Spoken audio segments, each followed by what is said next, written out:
Okay, affordable, I'm on page 8, affordable housing. There's going to be a required 20% set aside, and there's also a requirement that 15% of the total required affordable be part of the supportive housing in the group home, where the unit of credit is the bed for co-work purposes, and that kind of mirrors the proposal which was before us, which was 30 units in a rental building and 6 beds in a group home, which is 36 units, which is 20% of roughly 180 units, which is the max in terms of the density. And again, we tied the density to TH6, which is 6 units per acre on the residential and open space portion of the property. So all of the different setbacks that are mentioned in here, are they based on, that are related to residential, are they based on TH6? On residential? Yeah.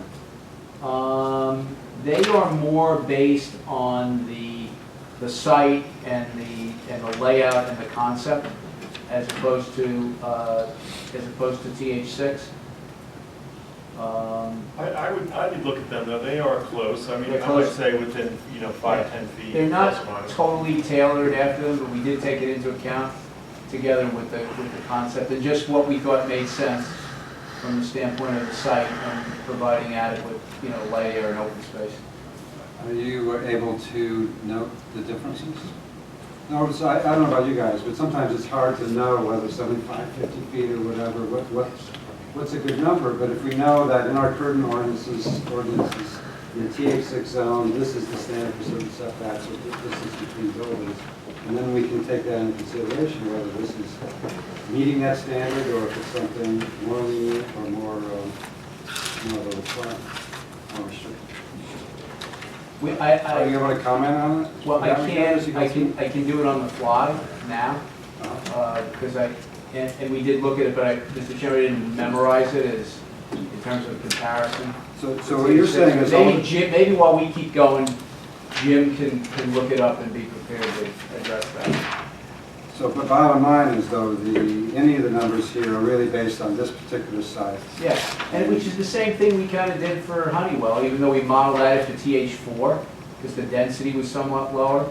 We looked at the concept, we looked at the site, and we determined what made sense from a planning standpoint, which is typically the way you would do it for either a large zoning such as this, or in this case, a redevelopment plan. But I don't think there's anything, Jim, that's in here that's so flagrant relative to TH6 standards that would cause alarm, Mr. Chairman, but we'll double check that.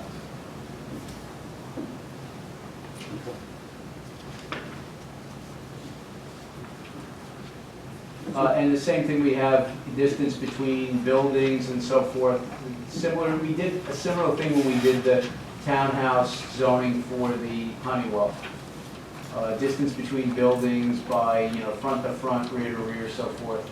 Distance between the various residential prototypes. We've got building height. We're requiring that there be a mix of 2- and 3-story townhouses, so that not all be 2-story, not all be 3-story. And 3 stories aren't allowed today, right? They are not allowed. But for the type of townhouse product, with a garage taking up a portion of the ground level and it being sort of a high-end product, you need the 3rd floor. And that's what we're seeing all the place. But the developer's willing to do a mix. Actually, mostly, only 40%. Yeah, yeah.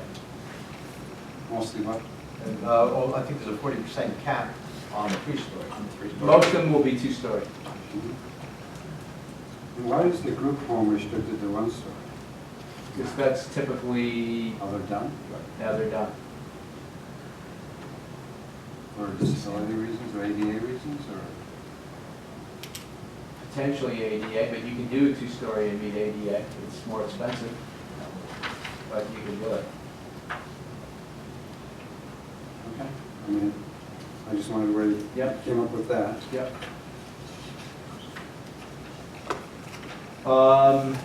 We have a requirement on, we wanted to be a mix of number of townhouse units per structure. We did the same thing on Honeywell.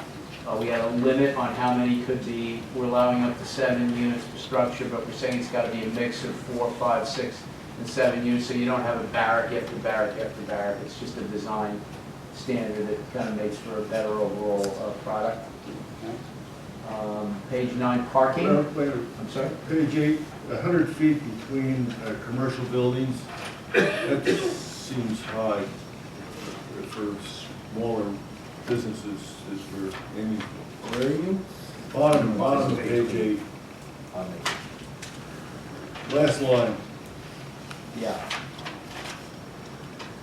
That's something that certainly the plans that we've seen accommodates. So when there's going to be freestanding buildings, we want there to be some level of separation as opposed to there being on top of one another. We do envision a mix of freestanding buildings, which would have to meet the setback, as well as multi-store buildings in an inline scenario. So a building as big as, say, the area of this room could be a freestanding building and separated by 100 feet? All those freestanding buildings are at least 100 feet apart.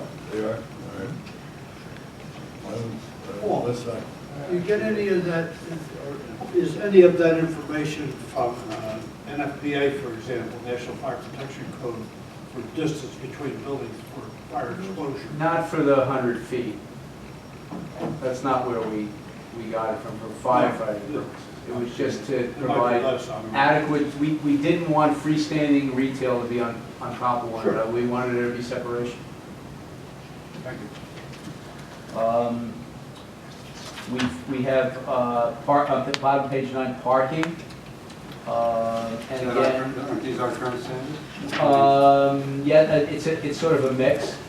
I think to the, for the most part, it is similar, but we've, I think we're 4 per 1,000 now for most retail. We put in restaurant at 1 for 2.5 seats, which is standard. We did put in a higher standard, Rick, and I can't remember if ordinance has it, but one of the contemplated uses is a food store, and a food store usually has a higher standard than conventional retail. So we have that at 5 per 1,000.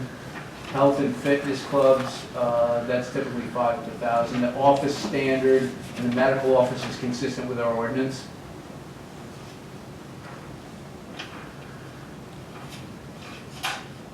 So if anything, you've increased it in some cases versus our ordinance in special I cases. can't remember if our ordinance has a food store separate or not. And that would be in the zone. Yeah, we moved it to zone. But these are pretty typical, Rick. These standards are fairly typical in terms of parking.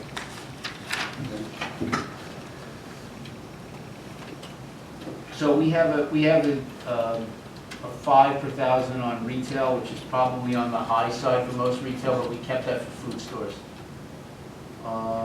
Medical, dental, we're consistent. I think office, we're consistent. Yeah, office, we're consistent, and restaurants, we're consistent You said retail was 5 per 1,000? in the ordinance. I'm hearing it's 4. Yeah, yeah, and because we think that that's a better standard other than food stores, where we have a higher standard. We put in a provision for shared parking. It's totally subject to your approval, but we put in a provision to, if the developer feels that it works, they've got to prove to you that based on the different peaks, meaning non-coincidental peaks between the uses. And this would come into play, for example, if you had a hotel, office, retail, if you had a fairly significant mix along those lines, then there is the opportunity for shared parking. It's probably less so if you have straight retail, but we wanted to provide that. Residential has to comply with RSIS. We talked about the main site access and circulation, the main access points being Martin Luther King and the Menon Drive. No internal roadway connection between the retail, commercial, and the residential for the reasons we discussed at the last meeting. Excuse me, Mr. Chairman, can I make a comment? Sure. Similar to my comment back on page 7, I have concern about the first sentence in the site access and circulation. Access to both retail, commercial, and residential open space shall be provided via MLK and the Menon Arena. In order for a developer to satisfy that, the delineation between the different zones would have to travel from east to west. We, again, get no opportunity to see any other boundaries or lines. And then also the last sentence on page 10, there shall be at least one entry to residential and open space from both MLK and Menon. So again, in order for a developer to come to this board with a full site plan that satisfies the redevelopment plan, the delineation has to go east to west. And I'd like to have more flexibility. Thank you. That's fine. Yeah, those comments, and my response is consistent with the other spots. That's a policy decision that this board will have to make. The issue with the last sentence and what we're trying to do by requiring we're trying to distribute the traffic flow and provide for enough access, including emergency access from different points for the residential. So we would want there to be residential access from both Martin Luther King and from the county access road for those reasons, to distribute and for emergency services. Page 11 through, I guess, 12, we've got, we put in some design guidelines. We don't need to kind of go through all of it unless there are questions, but this is something we typically do with redevelopment plans. You don't find this in normal conventional zoning, but if you get a sense as to the kind of the quality of the product, the materials, the type of architectural forms that we're looking for, and certainly it's in there when the developer or redeveloper comes in with a particular site plan, you can point to, why you have done or haven't done the kind of things that we've been looking for to ensure that we get the best quality product. And it covers everything from vertical and horizontal facade differentiation, and it's more for the retail than the residential, to things such as, windows and pedestrian entries. It really provides a good foundation for this board at the time a redeveloper is coming in for a site plan. Also with building materials and architecture, we talk about the types of preferred materials, mostly on the retail commercial component. The residential is fairly typical, and based upon what we've seen in terms of the materials palette, it's basically a combination of material, either hardy plank or vinyl siding, made to look like, basically a wood shingle, and it could have a stone or a brick base and so forth. And we basically pitch roofs being encouraged and so forth. So again, it gives you some guidance to make sure that something comes in that doesn't look like what was intended. And again, you can write this into a redevelopment plan where we don't normally do it for zoning.